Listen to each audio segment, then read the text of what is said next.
So we've been and will continue to be talking a whole lot about the Fed and what the market expects, what the market might get from it. In the meantime, question hangs out there. You know, we still have a bit of a global slowdown to pay attention to price in. Where do you think that leaves the market?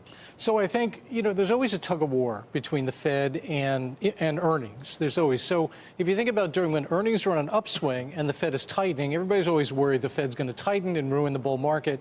But typically earnings are stronger, right? And so they win the tug of war. Where we're at now is that maybe the Fed's going to ease. I mean, the probability says they're going to. But earnings are decelerating pretty rapidly now. And I don't think people are paying enough attention to the other side of the rope in that tug of war. They're assuming the Fed can easily save the day. I'm not quite sure that's true. You say earnings are decelerating. Is that all it's going to be, do you think? I mean, we're obviously flattening out for the first half of this year. Where does it go subsequently? So for at our firm, at Richard Bernstein Advisors, we're forecasting on a GAAP basis about 0 to 5% earnings growth for 2019 as a whole. But if you asked us, is the risk on the upside or the downside, we'd say the risk is on the downside. So a profit recession is not out of the cards for late this year, potentially early next year. You say the Fed can't save the day on this? So that means you see it's likely there'll be a market downturn this year? Well, I don't know if there's going to be a downturn because you still have earnings growth isn't negative yet, right? The yield curve is just inverted. But I think here's the way to think about it. I find it very curious that people are more bullish now with an inverted yield curve than they were when the yield curve was steep. That just doesn't make any sense to me at all. But that's actually what's starting to happen. How do you position yourself sector-wise then? So we're pretty defensively positioned in the United States. Outside the United States, we do have some cyclical exposure, but in the United States, it's healthcare, it's staples, it's utilities, it's real estate, all the traditional defensive sectors. It's large cap, not small cap.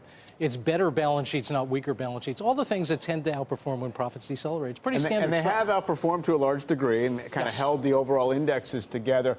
What do you say to those who look back and say, well, this is just kind of what we went through, you know, in 2015 and 16. We had a year and a half when the indexes kind of went sideways, then carried higher thereafter. No, that's a great point. There's kind of three pillars to a market. You're going to have earnings, of course, and we're starting to see that. And it does resemble 15, 16, of course. Then there's liquidity. We now have an inverted yield curve. That wasn't true 2, 3, 4 years ago. And people are more bullish. So from a sentiment perspective, you are finding, I won't say euphoria yet, but think about your discussion this morning. People are clearly more bullish than they were 3, 4, 5 years ago.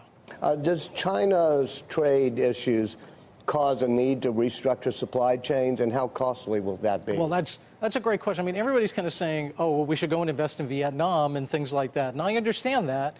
But what they're missing is what's the cost of, say, a U.S. company or any kind of global company moving the supply chain from China to Vietnam? Does Vietnam have the infrastructure? Probably not.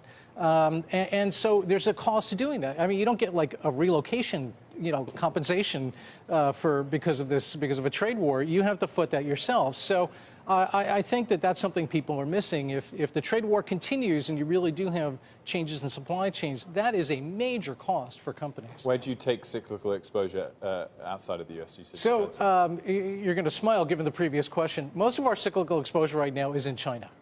Now, that worked very well. It's not working right now. I get that. But China is one of the few countries where leading indicators, emphasize leading indicators because they lead GDP, leading indicators have pretty good momentum right now. That's not true in the United States. It's not true in most of Europe, but it is true in China. So we still think it's probably the best place to have cyclical exposure.